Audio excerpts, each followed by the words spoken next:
yanına kadar.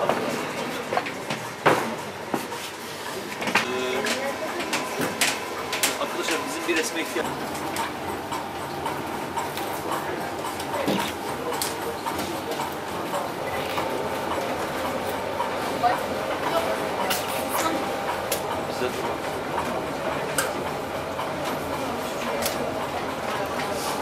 İçeriye üretim yerine ambalajla beraber bir giriş olması önemli. Niye? Sebebi de dışarıda dış yüzeyle temas ediyor. Oradan dış yüzeyden aldıkları zeytin gelip burada ulaştırma ihtimali var. O yüzden ambalajlar üretim yerinde değil, dışarıda açılacak. Buraya sadece kullanılacak olan ham maddelerin girişi olacak. Yani dışarıdan bu kartonlarla bir daha üretim yerine giriş yapmayalım. Bu önemli bir husus.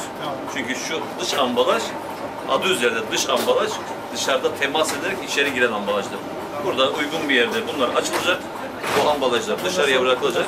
Buraya gelip arkadaşlar ustalara şey yapacak. Evet. Ondan sonra hamur edelim.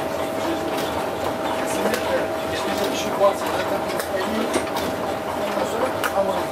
Evet, yani herhangi içine dış madde, yabancı madde karışmasın diye önce unu bir elemeden geçiriyorsun. Olması gereken madde. Ses var arkadan. Sesleri.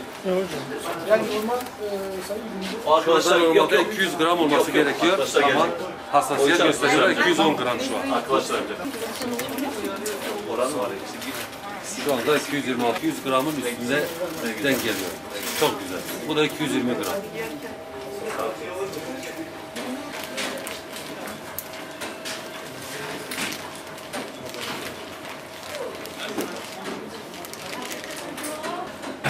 Tarım ve Orman Bakanımız Sayın Doktor Bekir Pakdemirli'nin talimatlarıyla 81 ilde eş zamanlı olarak gıda seferberliğini başlatmış bulunmaktayız.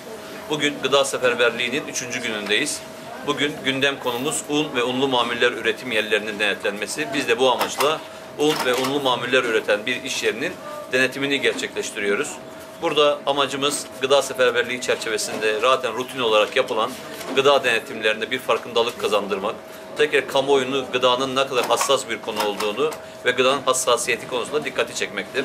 Biz 81 ilde Sayın Bakanımızın talimatlarıyla 6 gün sürecek, 17-22 Şubat tarihleri arasında 6 gün sürecek gıda denetim seferberliğini ülke genelinde 7.000 gıda kontrolleriyle beraber yürütüyoruz. İlimize gelince, ilimizde il merkezinde ve 6 ilçemizde 12 gıda kontrolörü arkadaşımızla denetimler yürütülmektedir. İlimizde 1300 adet işletme bulunmaktadır. İlimizde 1300 gıda işletmesi bulunmaktadır. 1300 gıda işletmesi 2019 yılında 2480 denetim yapılmıştır. Bu 2018 yılına göre %35 oranında gıda denetimlerinde bir artışı oluşturmaktadır. Biz gıda denetimlerini aralıksız ve büyük bir hassasiyetle sürdürmekteyiz.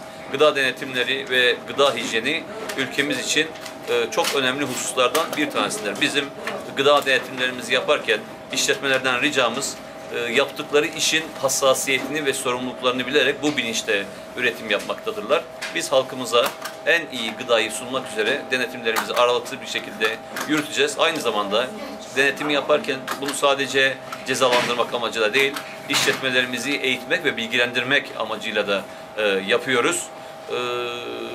Geçen yıl okullarımızda yaklaşık 600 çeşitli yaşlarda 600 öğrencimize gıda hijyeni ve gıda güvenilirliği konusunda denetim ve gıda hijyeni konusunda eğitimlerimizi verdik. Bu yıl 2020 yılında 1000 öğrencimize gıda güvenliği ve hijyeni konusunda eğitim vermeyi hedefliyoruz. Az önce söylediğim gibi gıda önemli ve hassas bir sektördür.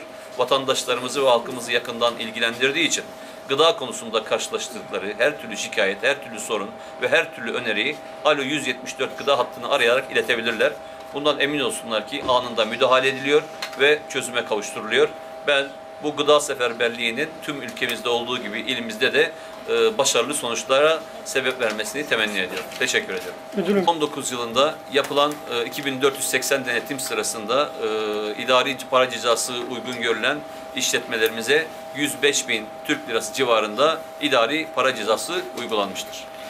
Ben Hatice Elif Önal, Gıda Mühendisliği Siirt Tarım İl Müdürlüğü'nde çalışıyorum.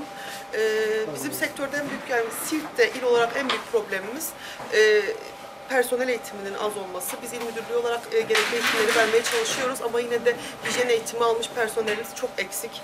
O sıra işletmeler kalifiye eleman bulamıyorlar. Bu yüzden de sıkıntı yaşıyoruz. İkincisi tüketicimizin bilinçsiz olması. Bu da etiket okumayan bir tüketici var. Öyle bir kitle var. Ve çok fazla yöresel ürün tercih ettikleri için etiketsiz ürün tercih ediyorlar. Bu bizim için sıkıntı.